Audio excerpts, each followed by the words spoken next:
everybody, Ed here with the Digital Digest, and today I wanted to share my full review, the digitally digested segment for the Sony A7R Mark II, priced at $3,200 US, and the culmination of Sony's digital imaging business thus far, the most expensive full-frame mirrorless camera that they've made since their very first, the VG900, which was more a proof of concept than an actual performer like we have here in 2015. And the A7R Mark II accomplishes that by taking the original A7R, which was Sony's first high-resolution full-frame mirrorless interchangeable camera, and takes it to an entire different realm. We now have a 42-megapixel backlit sensor, 5-axis in-body image stabilization, a vastly improved OLED viewfinder that's arguably the best on the market. We also have UHD video capture, both in Super 35 and full frame mode, and that will of course depend on what kind of lens you're using. If you're using an APS-C censored lens, then by default you're going to get that Super 35 mode because you can't shoot in full frame. If you're working in the full frame lenses, you can switch back and forth, but in my experience so far, which has been since launch, Super 35 is going to look better in every instance. Even though it's going to be cropped, you're going to get a much cleaner piece of video, sharper piece of video, and some of the best that I've seen from any camera, video cameras included, on the market, which is what makes the 7R Mark II seem like a bargain when it comes to Super 35 performance. But there is a caveat. Unfortunately, it does overheat when shooting video. Now, for many, this is a deal breaker, and I understand exactly why. In fact, for me, it is a problem that I'll get to later in the course of this video. But what Sony has done here in bringing in-body stabilization, a new 42-megapixel backlit sensor that in many ways outperforms everything else on the market, combining it with the best viewfinder in the business, some of the best video quality. Granted, overheating will happen. In my experience, I've been able to do a little over an hour. I can't give you a firm. Sometimes it's an hour and a half. Sometimes it's an hour and 15 minutes before the camera overheats. But that's with the LCD that's on the rear of the camera. Off body, that's pretty much the only way that I'm able to get those sort of yields. It's really more about mixed use. There's no question about it. I mean, remember, the A7R Mark II is a still camera first, video camera second, and that is very evident based on the overheating issue. I do agree with many users that Sony really should have made this more clear to the public, even though it is clearly printed in the manual. There is an overheating issue, and they do really take it seriously, so it's not like they've ignored it or pretended that it doesn't exist. However, the fact that the camera claims to be able to record up to 30 minutes of continuous video, that does at least lead most consumers to believe that they're going to be able to use this the same way they do any other camera that can do 30-minute clips, that is 29 minutes and 59 seconds, the limitation of all still cameras on this planet, essentially, for the most part, because of taxing issues. I'm not going to get into that. People expect it to be able to continue to the next 30-minute clip. And when they do hit that wall of overheat because of the form factor, design, whatever it may be, it's not really even relevant at this point. It's a matter of whether or not you can personally deal with it.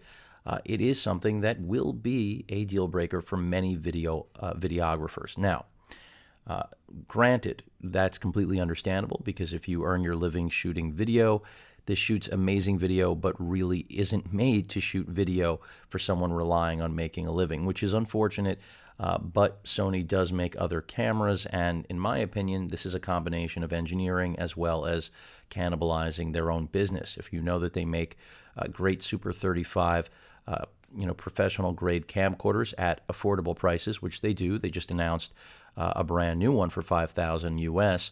Then you immediately see a reason why this, I'm not going to say is excusable to overheat, but there would be a reason that it could get away with it. And that's because right now in the marketplace, you cannot find a full-frame camera with this resolution, this capability, that also shoots Super 35 caliber video like this does. So even though it will only deliver it in limited dosages, which some of you it will be perfectly fine for because you're not doing long-term captures, that still is going to be an Achilles for many users, and even for myself included, it is, because shooting for the channel, if I wanted to use it as my A, B, or even C, the fact that I know at some point, with the amount of time I invest in shooting my videos, this is going to be one of them included, the A7R Mark II would eventually hit a wall, and I wouldn't even necessarily know it unless I was monitoring it actively, does present a problem for me. And it's a big problem because I do love this camera. I will emphasize that through the course of this review because it is amazing what Sony has crammed in here, even for a price that many perceive as excessive, but in reality, again, delivers value that you just can't get this sort of still and video quality, even if the video quality is hampered. It also has S-Log, something Sony has brought to the RX100 Mark IV, the RX10 Mark II, and this camera, and of course the A7S Mark II, and maybe we'll bring to more cameras via firmware update, especially since they just broke the news about the 14-bit RAW uncompressed option being added to the A7S Mark II and this camera, which is huge, especially to pros that they are trying to get committed to the full-frame E-mount segment.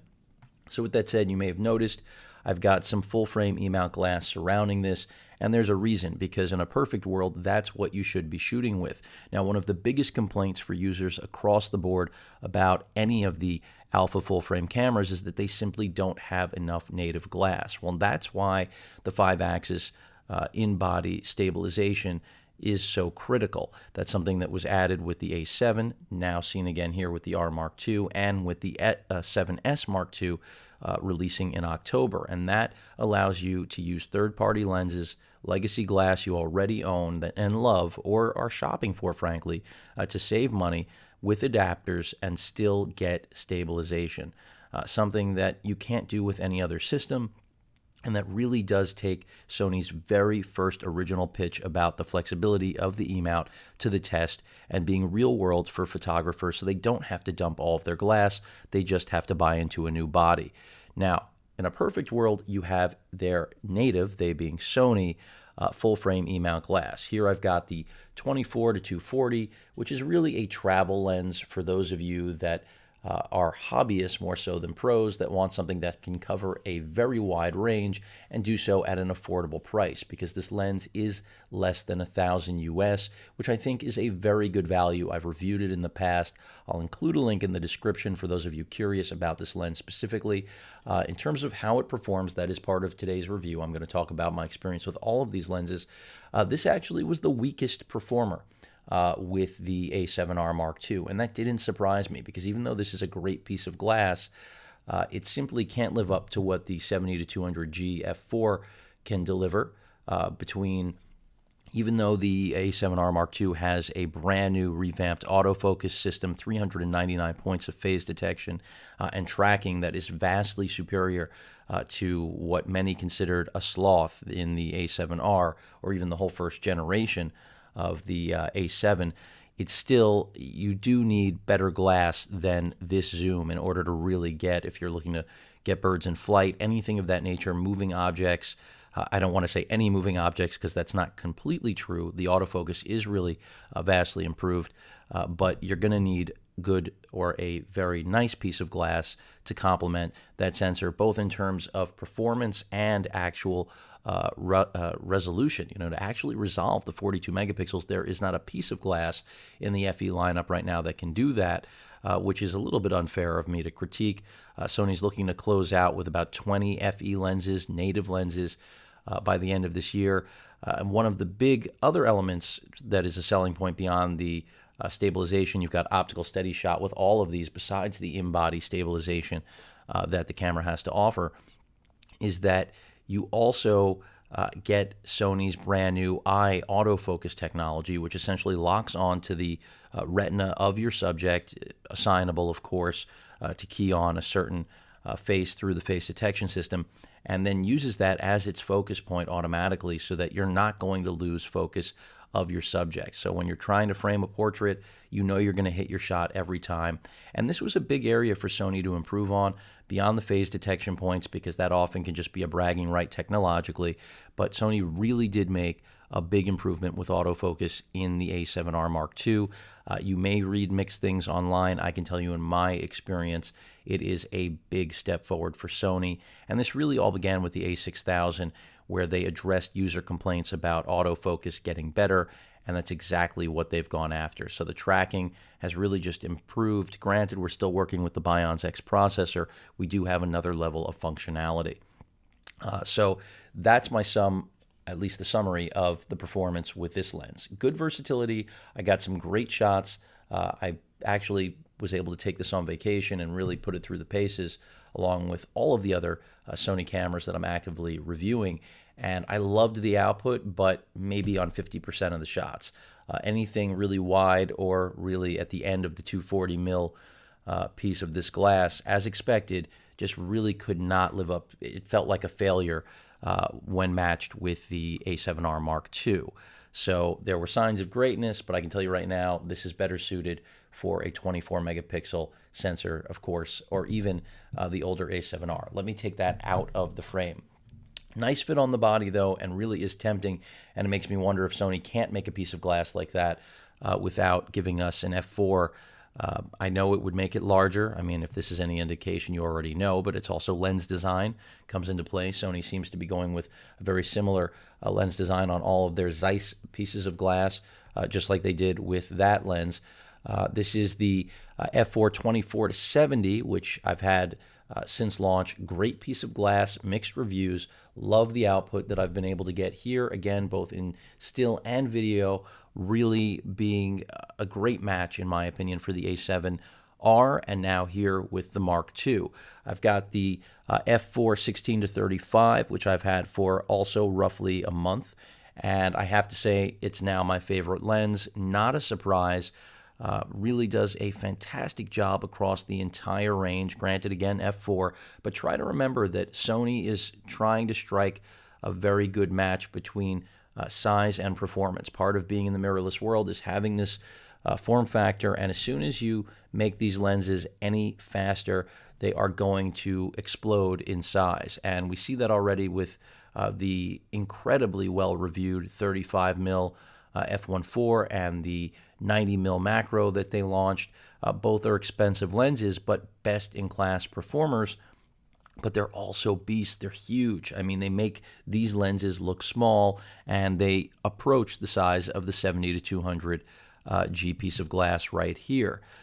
But you do still retain the optical steady shot, so you're going to get the most stable, non-rigged shot possible, or not steadied by a monopod or tripod. And in addition to that, at least on the Zeiss side of things, I mean, the profile, the character of the Zeiss lens is still there. Many argue these are, Sony lenses. I've seen that reference before because they are Zeiss lenses, but they're made by Sony. There's a lot of debate about that. They feel that they're overpriced. But in my opinion, right now, you're looking at some of the best FE glass out there, and that's not to knock the 55 or the 35 mil. The only reason I never invested in the 35 f2.8 is because I still love my RX1 with its f2. Brilliant piece of 35 glass that's built right into it. Granted, its sensor is holding it back. It's still one of the best cameras in my bag, and I do still travel with that regularly. But back to the R Mark II. As I mentioned, the 16-35, an amazing match, really my favorite right now. If I had to take only two lenses, it would be these two, because they really do, even though I'd be missing the 24-70 of the f4 to the left, this really does deliver, in my opinion, everything you could possibly need, whether we're talking about portrait, landscape, whatever it may be. You're going to get it. And even wildlife with the 70-200, remember, you've got a 42 megapixel backlit sensor that's going to give you incredible cropping capability. So even though you are topping out at 200 millimeters here with this piece of glass, you still are not going to really need the extra reach because of all of that resolution. There is a compensation there.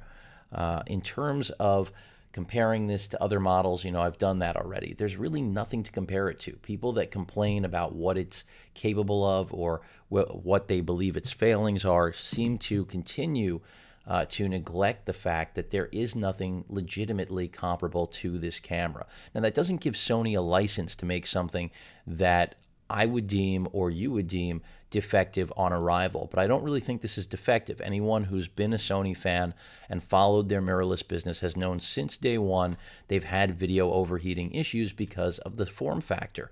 And that's always been a trade-off that Sony has been battling. And so this isn't really something new with Sony, but rather a compromise they've always been willing to push. And I hate to break it to all of the critics out there, and this is not a fanboy in me for Sony, this is just the reality of the way Sony operates. They have continued to say it's more important to push the technological envelope and offer the best of both worlds than to simply ignore it. So while you can shoot in 1080p with this and not overheat, but 4K is where you'll run into a problem. And again, you do want to stick with the Super 35 for the sharper resolution, or image, excuse me, video, then you'll get out of the full frame readout. If you want full frame readout with a full frame sensor, then you should be looking at the A7S Mark II. That's what that does without pixel binning. Here you're cropping to get the Super 35. But back to the point, you know, it's got to be realized that this has no comparable piece of equipment out there. So there isn't a Canon or a Nikon, an Olympus, any camera, a Panasonic. There's nothing that I could point you at that I could say, oh yeah, it can shoot some of the best, highest resolution images on the market completely silently, electronic shutter, and oh, by the way, Super 35 performance that, even though it overheats, is comparable to what would generally command a much higher price.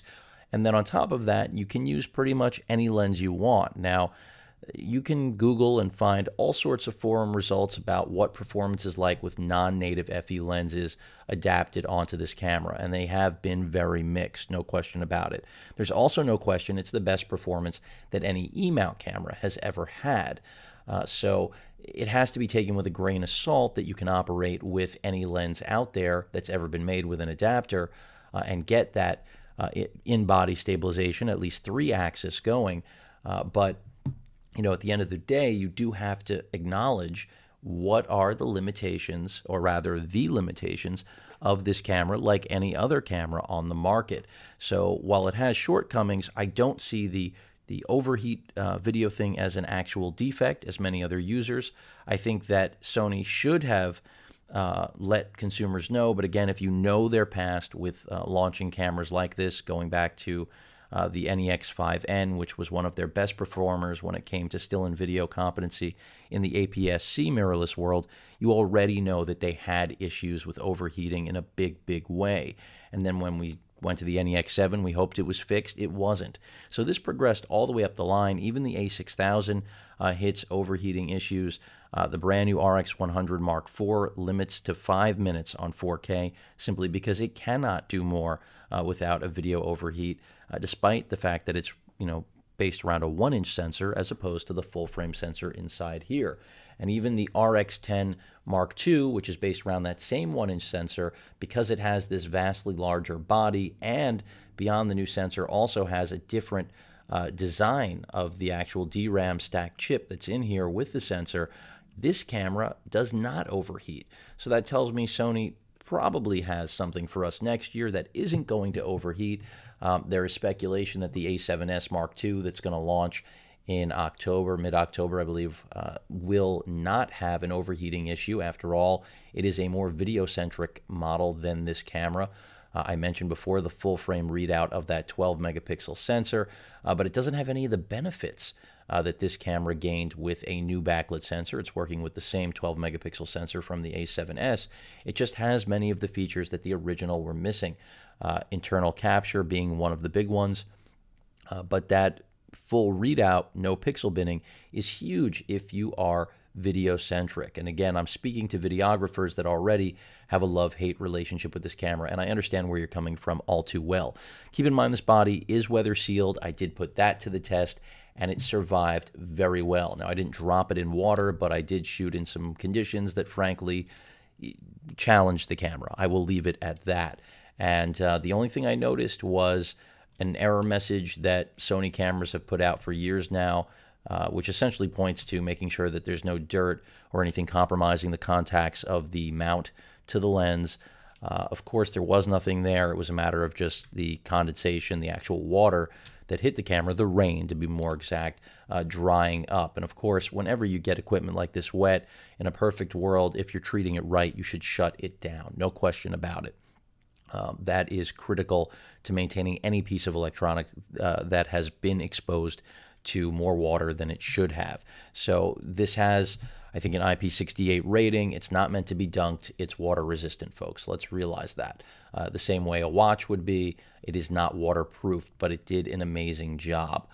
In terms of the viewfinder, I mentioned not only did they expand the actual viewing angle and resolution, but the eye cup is larger. Everything that they could have done to make this the best viewfinder in the business, they did. When it comes to performance, this backlit, the back screen rather, 3 inches. I mean, I still would love to see this thing be able to tilt around. It does not. You're looking at its entire range of motion right here, which for framing stills is perfectly acceptable. Of course, you can't frame a selfie. A lot of people have discussed that they would have loved to have seen a touch screen. Personally, I don't really care. I think that it definitely has its advantages, but the reality is that the promise of what this camera is capable of doing makes talking about a touchscreen seem, what's the right word? I don't want to say petty, but negligible at best, because you'd much rather have the capability than talk about something that base. Even though it may seem very simple, maybe that's another thing that Sony will listen to. But I think the uncompressed, lossless, raw stills, 14-bit stills that they were missing was a more realistic thing to broach, since it is not a hardware issue. I mean, they'd have to put new screens on the back end of this camera. Button layout did change. We got, a locked mode dial up here, which I think is unnecessary, but again, Sony taking cues from what I think they believe consumers were looking for. Exposure compensation, a lot of programmable buttons, your menu button over here on the left. No flash in this camera, not surprising. Quick menu dive for all of you divers out there. Your image size, your aspect ratio, quality. I tend to shoot in RAW and JPEG. Of course, for those of you that stick to the JPEG world, the extra fine should suffice. Fine is even good enough. I was averaging about 8-9 megapixels, but up to 14 in JPEG with this, for those of you that are curious. When it comes to video, I'm always shooting in, of course, 4K. This is the Super 35 because I am using a full frame lens, but still want the best quality, which means we have to crop. 100 megabits per second, 30p. Dual video record. A lot of people say this does not work. It absolutely does. It just doesn't work as maybe they had expected.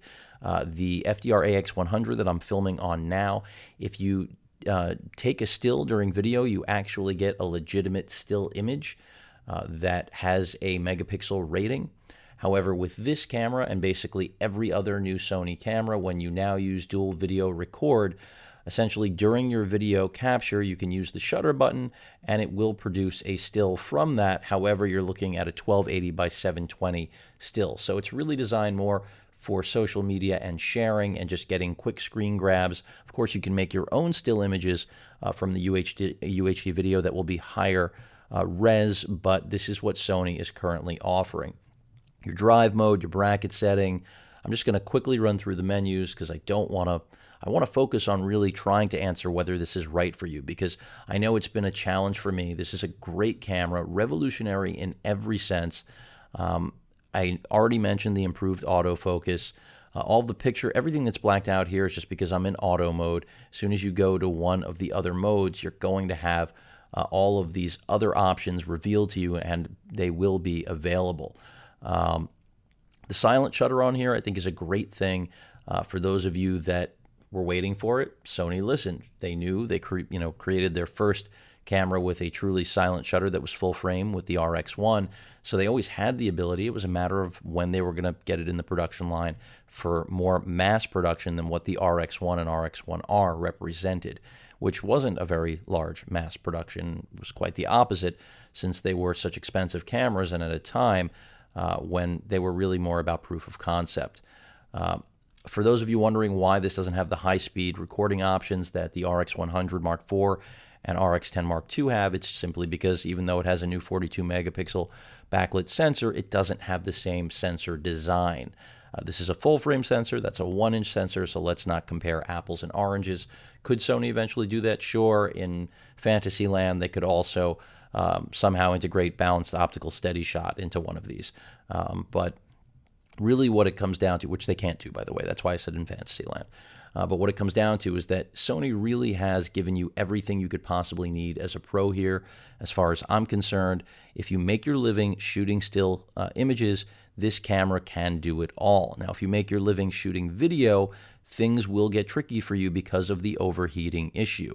That is not something I can dance around or basically write off. Again, I understand exactly where those of you are coming from that purchased this and expected it to perform just as all of your other UHD capable interchangeable lens cameras, whether they're micro four thirds, APS-C, Samsung, or whatever your manufacturer of choice is, your GH4s, what they're capable of doing. But keep in mind, this is a full frame camera, and again, there is no competing product. Everything you are comparing it to right now is not in the same league. And I know that's frankly, denial is what I'm reading mostly about, and I'm not making excuses for this. Again, it's just being realistic and objective about what's being delivered to you in your hand. And if you don't feel the premium is worth it, the great news is you've got a lot of options like the ones you already own, and those will be refreshed as well. So that's something to look forward to. You can see the APS-C Super 35 mode right there. So it's really all a matter of what you want to go with. I mentioned that if you have it on, you're going to get better video quality, and if you turn it off, of course, then you're going to get the full frame readout, which is going to be a noisier, less sharp image from what I have seen in personal use. But you see it off because I have tested it. Again, if you leave it in auto, it'll default to whatever lens you're using. So that is my understanding of that. But essentially everything else that's here is what is expected. S-Log on the video side, a great addition, something that's always been in Sony's highest end camcorders, and now Sony has brought it to the consumer level. Here, the RX100 Mark IV and the RX10 Mark II all have it. The A7S Mark II, of course, will have it as well. And for videographers, again, a feature that would seem like Sony is telling videographers to get on board. But as I mentioned earlier, this is really about a compromise. That's what the A7R Mark II is. This is a hybrid that does basically both still and video best in class, but with limitations. The A7S Mark II, I'm assuming, will not have the overheat issues for some reason. I just presume that simply because it is more video-centric, even though it is an incredible low-light imaging machine like its predecessor before it, the A7S. It did take a jump up in price, and really mostly due to the in-body image stabilization plus the full readout internal UHD video capture. By the way, the Super 35 video capture on that camera cannot be done internally. Just a side note for those of you that are thinking comparison. I'm not there yet, but maybe. Unlikely only because I don't know that I'm going to have this for much longer. So, of course, all of the things that are always found here are there in the application list. If you're interested in the Wi-Fi and NFC capability, you do have options. The Play Memory apps, some are free, some are purchased. It's all a matter of what you want to do. They have video grading, in my opinion, is one of the most useful besides the time lapse, which you can see right there already installed. And the Smart Remote Control allows you to use your smartphone, tablet, if you are so inclined, any Android or iOS device as your preview monitor and shutter release video capture button for this camera. So that's pretty cool, something Sony's been doing for quite a while now. In terms of autofocus, now I've done tests before. This is, a wide-angle lens, so not ideal for what we're doing here, but I'm going to do it anyway. We kind of have the right posturing, and again, we are in auto, so keep that in mind. So right now, locking in pretty well, and I have tried multiple modes with this to see how it performs, and so far it's done pretty well. The focus distance on this lens is fantastic, and what it's able to output is also just great. I mean, from what I've seen so far. And you can see, because I'm in auto, We do have the shutter making some noise, but it's still considerably less than the A7R, and shutter shock is really, I would say, non-existent on this camera, which is definitely a good thing, something you want to see on something like this. Again, digital imaging beast is the right word because that's exactly what this thing is. And I can't stress it enough because, you know, I was very happy with the A7R despite its inadequacies. Not a perfect camera, much like this isn't, but this just takes it to another level. And again, if you are shooting for profit, you are going to be rewarded with what you get out of this, especially if you're using native FE glass. Now, I mentioned Sony has a beefed up roadmap. We're looking at, I believe now, 20 lenses by the end of this year, which, if that's true, is really impressive considering that we're only on the second gen of their full frame FE lineup of glass for the E-mount. Also keep in mind, these are all backwards compatible with APS-C based E-mount cameras. You're just going to have a different focal length because of the crop factor. But something else you should be aware of. So in terms of what's on body, I'm going to shut this off for a second. I wanted to just show you, you've got your SD card slot right here at the side. That's another complaint I hear from a lot of users. They wish there was or were two slots here, and I will agree with them on that. But more importantly, I wish Sony had revamped the battery. This is probably my biggest complaint that I think is beyond legitimate, is that to take us up to a whole nother price level, to take us into a new world of digital imaging, Sony could have given us a new battery. In fact, they need it. This is an old battery that's been around for a long, long time. Yes, it is a tried and true competent battery, but when you put it in something like this beast, the life when it comes to video shooting is, I'm not going to say silly, but if you are worried about overheating, you should be more worried about the number of batteries that you'll need. On the still side, close to 300. Depends what type of imaging you're really doing. And that will end up determining exactly how you fare when it comes to overall battery life. The NFC contact point on the right side of the camera works as suggested, much like the Wi-Fi. The Wi-Fi and NFC are two areas that I would like to see, well, NFC not so much, but Wi-Fi improved on this camera. That is an area where I think a touchscreen would be helpful as well when you have to start inputting passwords, anything like selecting. Much easier to touch, much like tracking focus on a subject would be easier to touch on screen. But again, I'm going off topic. The Wi-Fi, though, in general, could be far superior. They could be giving us the latest and greatest Wi-Fi chipset, but instead it seems like working with the same Wi-Fi that we may have been on their first Wi-Fi enabled camera, which goes back to the NEX 5R or the NEX 6.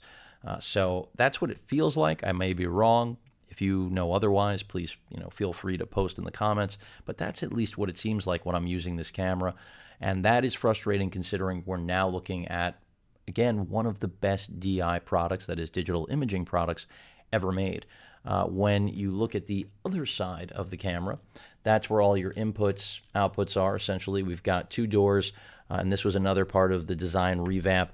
Sony making them definitely, again, more geared towards the weather sealing.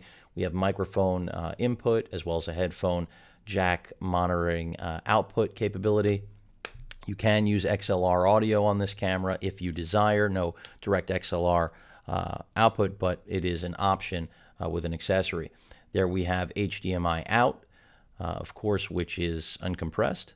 And then you also have your multi-port for charging, but Sony does include with this a dedicated charger. Again, listening to consumers complaining, especially pros, that they know need a separate way to charge. So they give you two batteries, and the idea is that you can charge one on body using any micro USB cable, but especially the one they've thrown in, and then also charge the second battery with the included charger, so which is a wall charger. Now, I already have purchased a dual battery charger that has universal plates, so you can charge pretty much any battery on the go, which makes this whole thing moot, and I think most pros have the same.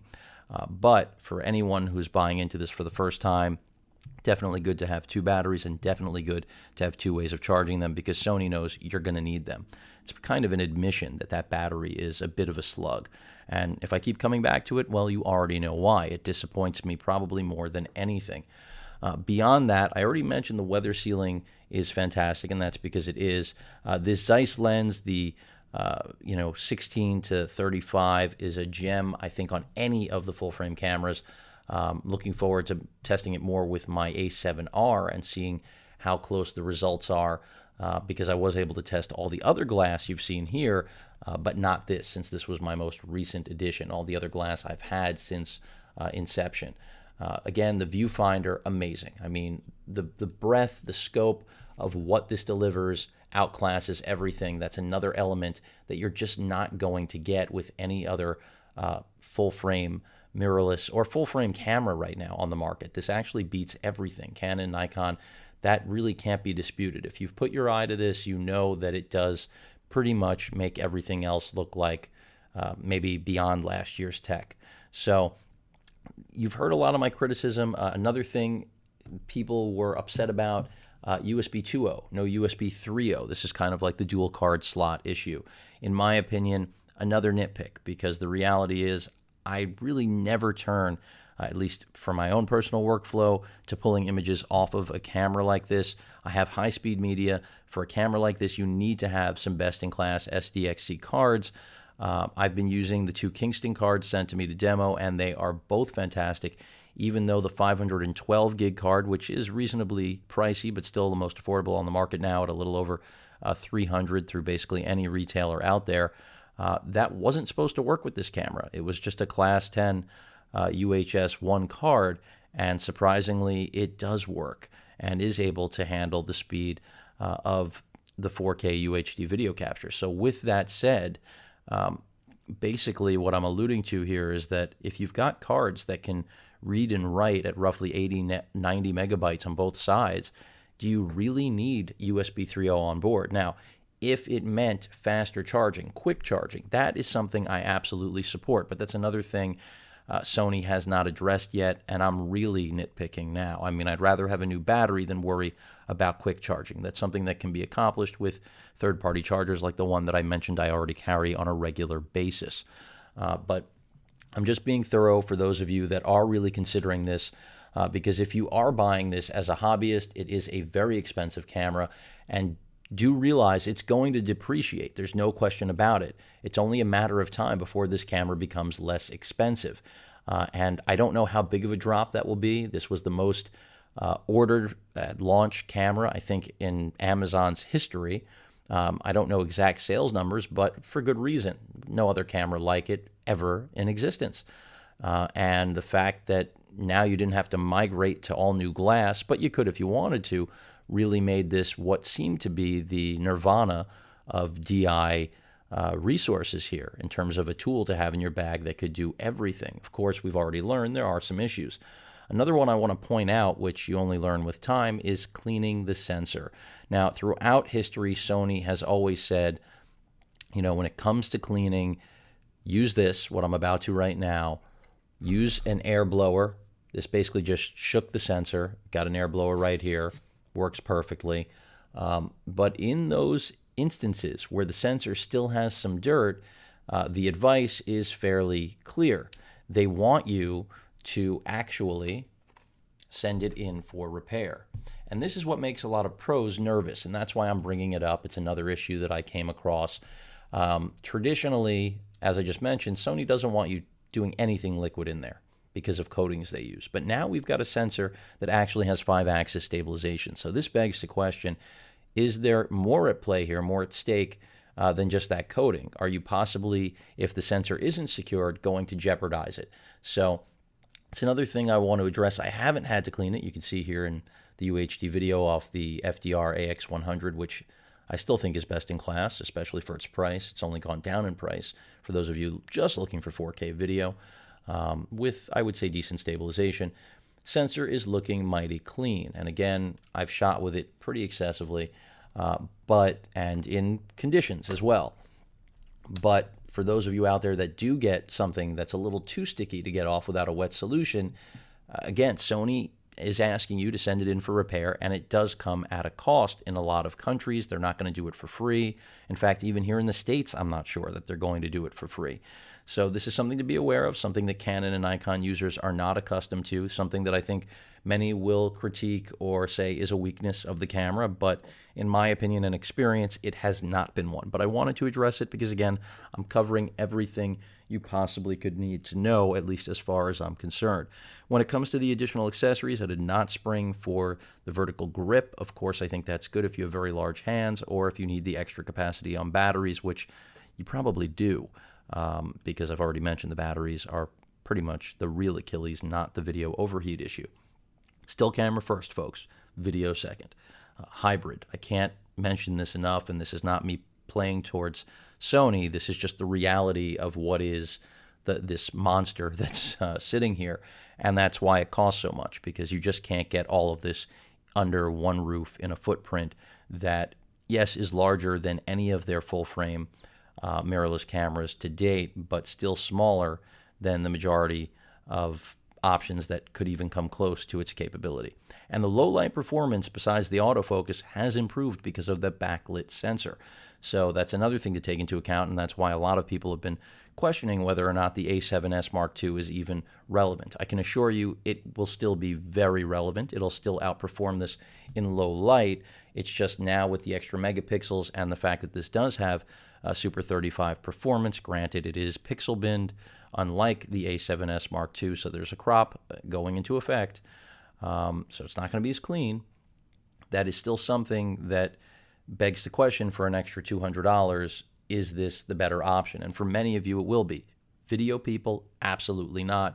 Low light centric users, again, absolutely not, because those are two areas where the A7S Mark II will still be able to outperform this camera, even though it's less expensive.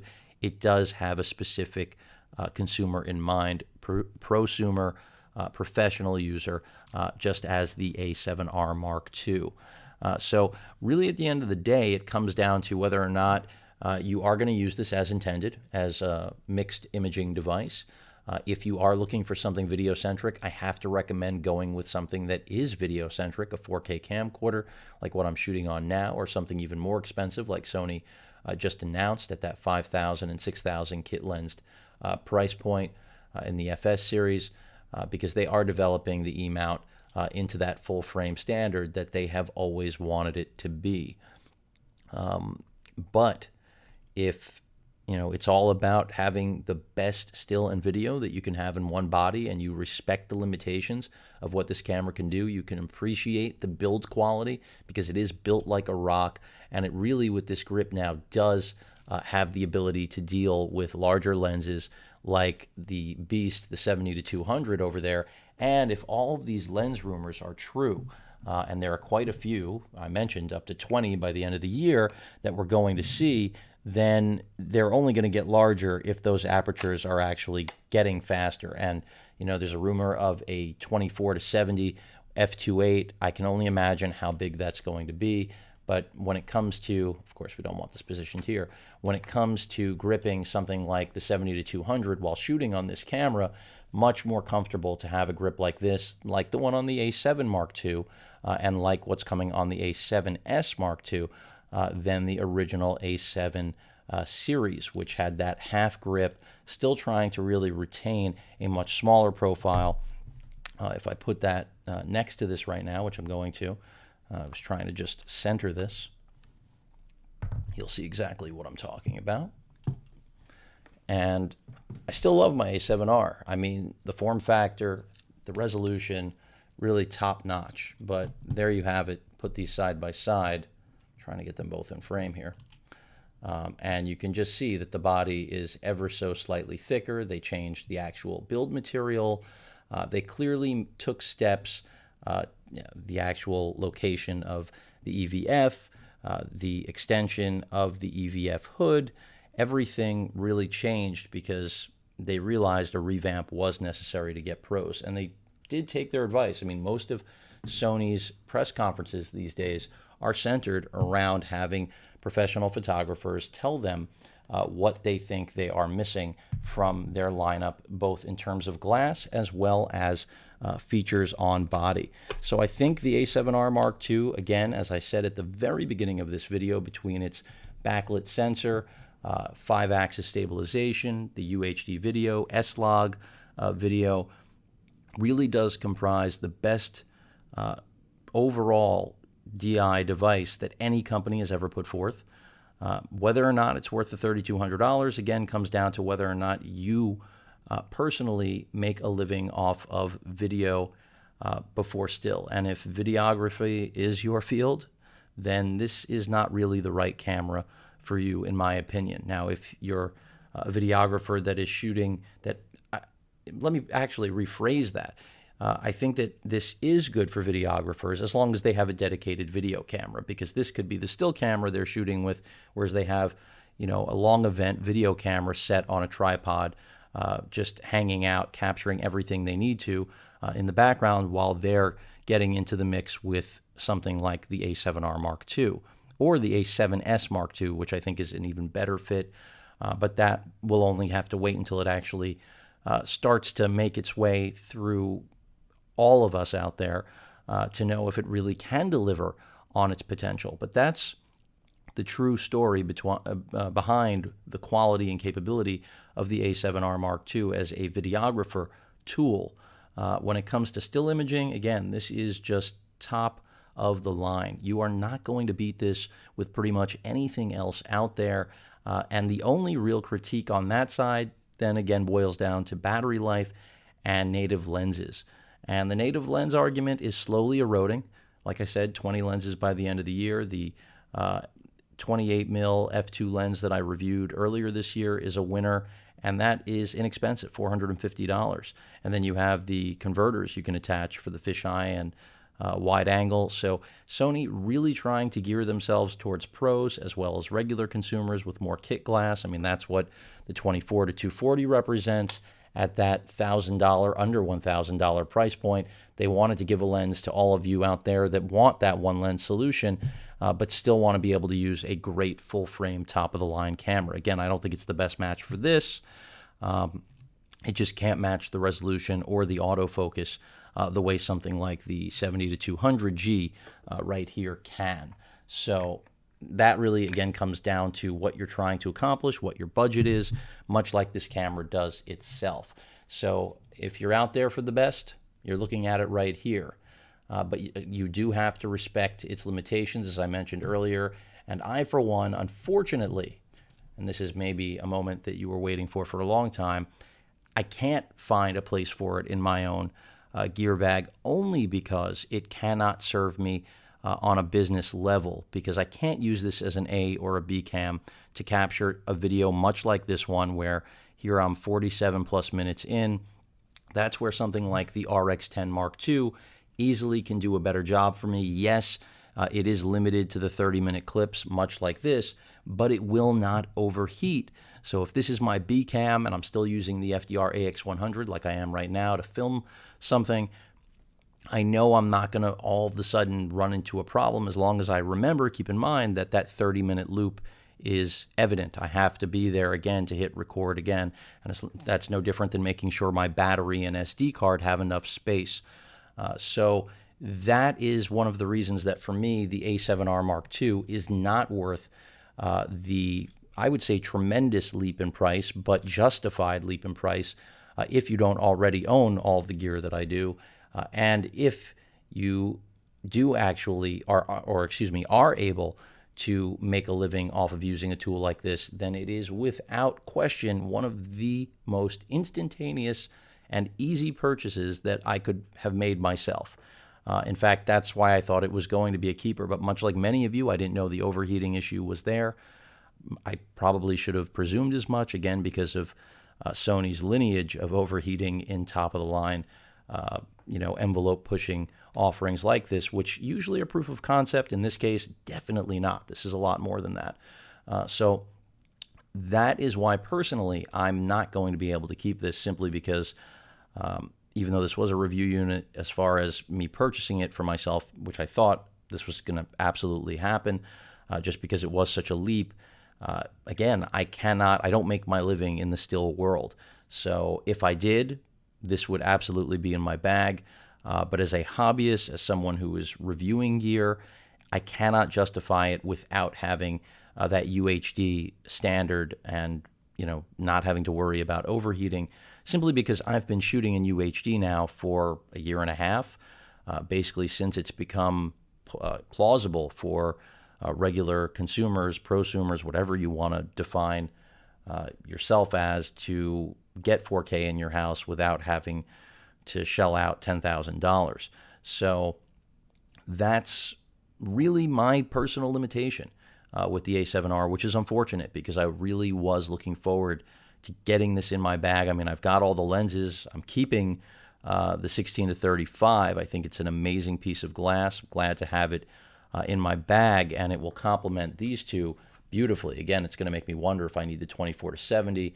We'll see what the rest of the lenses that Sony comes out with are like, especially that f2.8 24 to 70. I'm going to be very curious about that, but I do anticipate it's going to be large and in charge. So I'm not sure how I feel about that. I do like that these still keep the form factor real world and strike the right balance in performance, in my opinion. But that's where the R unfortunately stops for me. If I could use it in a business capacity, then absolutely it would be more than justified for the price difference, and it would be easy for me to flip my old equipment and say, all right, I'm getting rid of the A7R, I'm going to get rid of my A6000, I'm going to get rid of maybe even my RX1. But at where things are presently, I also have a VG900. I just can't see the utility of paying such a premium where I still can't use it for business. And at the end of the day, it is what I would love to have in my bag, but I know it will depreciate like every other piece of electronics that I cover here at the Digest. That if you're longtime subscribers since the beginning, you know that I'm always about giving a real-world review here, even if I do get heavy into specs and analysis and giving you angles from both the manufacturer's perspective as well as what's probably going on in your own head. If you think anything like I do, I still try to make sure that the review is focused on what's most important, and that is the truth of what is before you. So the A7R, great camera. I think it's worth every single penny. Unfortunately, it's not going to be worth every single penny to every consumer. I happen to be one of them simply because of the equipment I already own. If I didn't own the A7R, if I didn't have the RX1, if I didn't have the VG900, then I would look at this and say, you know what, I got to have it.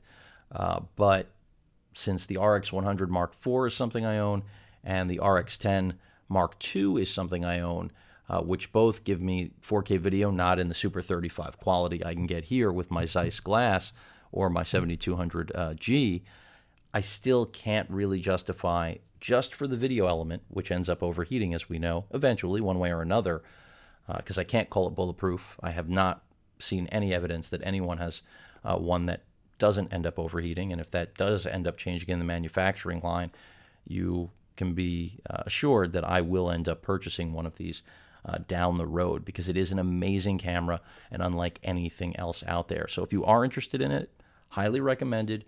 I think I've explained throughout this nearly 1 hour unscripted review exactly what there is to like and dislike about this camera, and it's because it has been such a difficult decision for me myself, because it is an amazing piece of tech.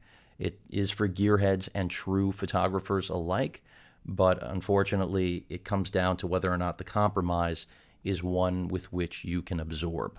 I mean that figuratively and literally when it comes to the cost.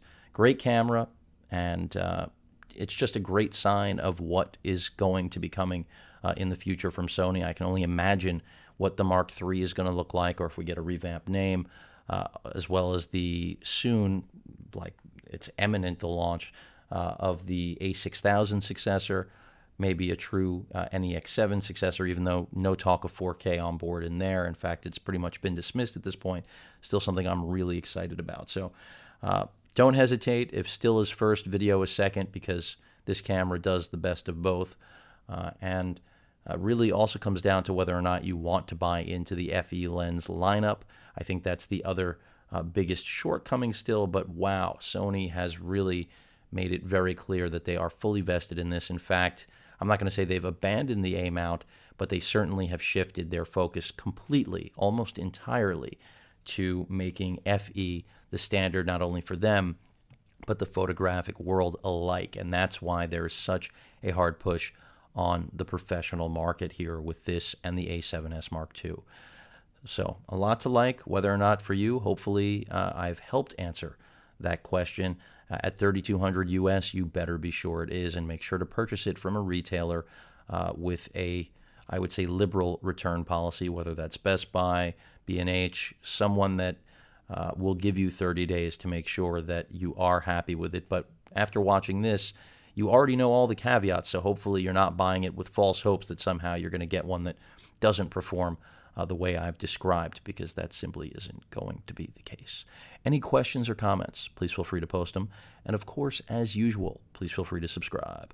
Later.